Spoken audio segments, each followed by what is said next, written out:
मध्य प्रदेश। अब राजस्थान में आपसी लड़ाई के बाद पार्टी में दो फाड़ हो रही है। आप क्या मानते हैं, क्या वजह है कि केंद्रीय नेतृत्व या कांग्रेस आला कमान कुछ क्यों नहीं कर पा रहा? देखिए, कौन कर पा रहा है कौन नहीं कर पा रहा है ये तो मैं इस स्थिति में नहीं, लेकिन ये सच्चाई है कि जिस तरीके से पूरी स्थिति को परिस्थितियों को हैंडल करना चाहिए था वो ना हरियाणा में उस समय हुई थी। हमारे तो जितने जनरल सेक्रेटरीज आए एआईसीसी के, वो तो हमारे विरोध में ही हमेशा काम करते रहे और उसी तरीके से ना कभी उन्होंने मीडिएट करने की कोशिश करी। और हमारी जो लड़ाई थी वो यहाँ के, मैं समझता हूँ कि जो अब लड़ाई चल रही है कि उससे बहुत भिन्न थी। हमारी लड़ाई में सीधे सीधे ये न्याय की लड़ाई थी। हमारा तो जितनी मेहनत हमारे साथियों ने की, हमने तो कहा था कि उनका केवल ध्यान रखा जाए। यहाँ सत्ता में हिस्सेदारी की लड़ाई, तो दोनों में बहुत फ़र्क है। मेहनत हमने की थी, उन लोगों को तो पूरा कोऑपरेशन वहाँ पर मिला था। तो दोनों केस बहुत अलग हैं और काश सब चीज़ें ठीक रहती, और अगर ठीक रहती तो आज हरियाणा में भी सरकार होती, मध्य प्रदेश की भी सरकार होती और आज राजस्थान की सरकार के ऊपर भी संकट नहीं होता। सिंधिया के बाद अब पायलट और आप भी राहुल गांधी ब्रिगेड के लोग माने जाते थे, क्या वजह कि ये सब लोग राहुल गांधी का साथ छोड़ रहे हैं? देखिए, हमारे साथ तो जिस तरीके का व्यवहार किया गया था, जुल्म जाति जिस तरीके, कभी कांग्रेस की रैली में आपने 4-4 घंटे कुर्सियाँ, बोतलें, तमाम उस तरीके की जूते चप्पल चलते हुए कभी देखे थे क्या? एक ही रैली, और जिन लोग जो उसको करने वाले उनको कभी कुछ कहा नहीं गया। 2-2 बार वहाँ पर रामलीला मैदान में जो दृश्य देखे गए, व्यक्तिगत तौर पर हमारे ऊपर अटैक हुआ। इन लोगों को तो पूरा कॉपरेशन मिला सब लोगों का, तो दोनों बहुत भिन्न वो हैं। लेकिन ये जो आज कर रहे हैं, ये अगर इन्होंने उसी समय तुरंत विधानसभा के चुनाव के बाद दोनों नेताओं ने किया होता तो बहुत से दूसरे प्रदेशों में लोगों की राजनीतिक हत्याएं बच जाती। तो बहुत देर करी है, लेकिन कहते हैं कि बेटर लेट देन नेवर।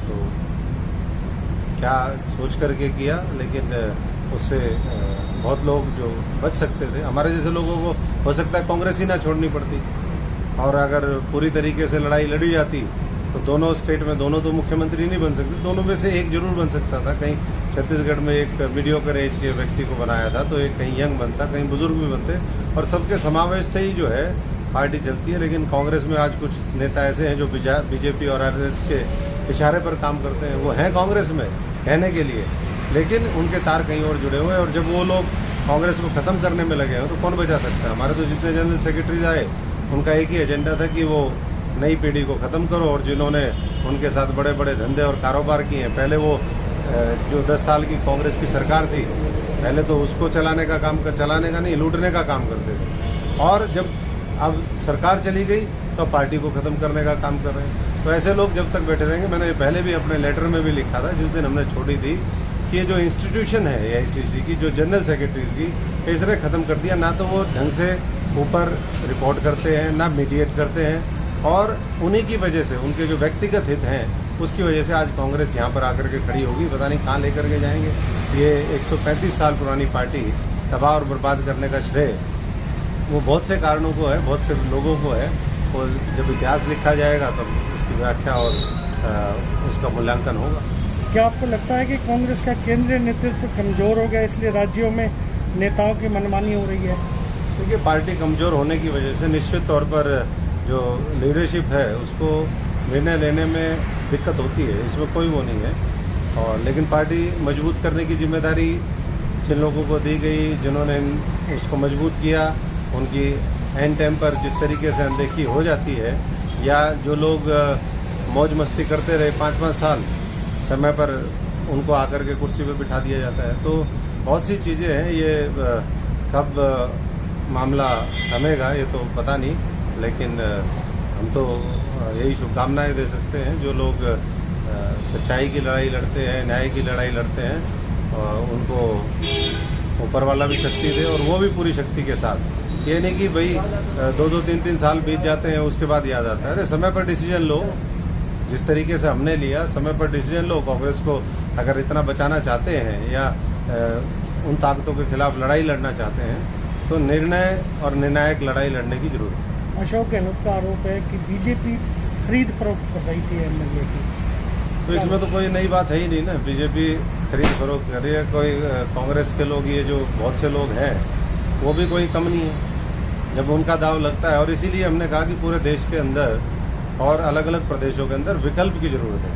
हम हरियाणा में अपना विकल्प तैयार करेंगे आने वाले समय में, और इसी तरीके से दूसरे प्रदेशों में जहाँ जहाँ एस्टेब्लिश लीडरशिप होगी, जिनका लोगों का जिनके ऊपर विश्वास होगा, वहाँ नतीजे कुछ और होंगे। हरियाणा के पूर्व मंत्री कैप्टन अजय यादव ने भी आज एक ट्वीट किया है कि हाँ, मैं मानता हूँ कि पार्टी में नहीं सुनी जाती, लेकिन पार्टी छोड़ना कोई विकल्प नहीं है। ऐसा मतलब ये कांग्रेस में सभी के साथ होता रहा है। देखिए, मैं तो 5 साल का इतना बता सकता हूँ, कांग्रेस में बहुत से लोग ऐसे थे जो या तो उनको निकालने की तैयारियाँ थी, या बहुत से ऐसे लोग थे जो निकलने की तैयारी में थे खुद, और कुछ ऐसे लोग थे जो बार बार धमकी देते रहते थे।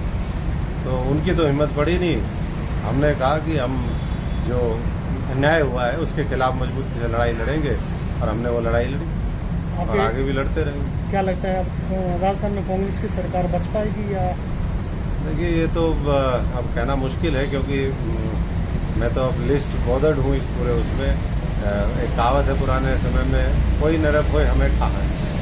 हमारा राजस्थान में कौन होगा, क्या होगा, कुछ हो, जहाँ लोगों की, गरीब लोगों की मजदूरी मार ली जाती हो, जो लोग काम करने वाले, जो साधारण गैर राजनीतिक पारिवारिक पृष्ठभूमि के लोग हैं, जो बहुत उम्मीद के साथ, आशा के साथ राजनीति में लोकतंत्र को मजबूत करने के लिए एक विचारधारा और सिद्धांतों की लड़ाई लेकर के निकलते हैं, उनको जब ठगा महसूस होता है। हमने तो पूरे देश के अंदर उनकी लड़ाई लड़ी है। तो कौन बनेगा, कौन बचेगा, ये तो फैसला वहाँ के विधायक करेंगे, लेकिन जो होगा बड़ा रोचक होगा।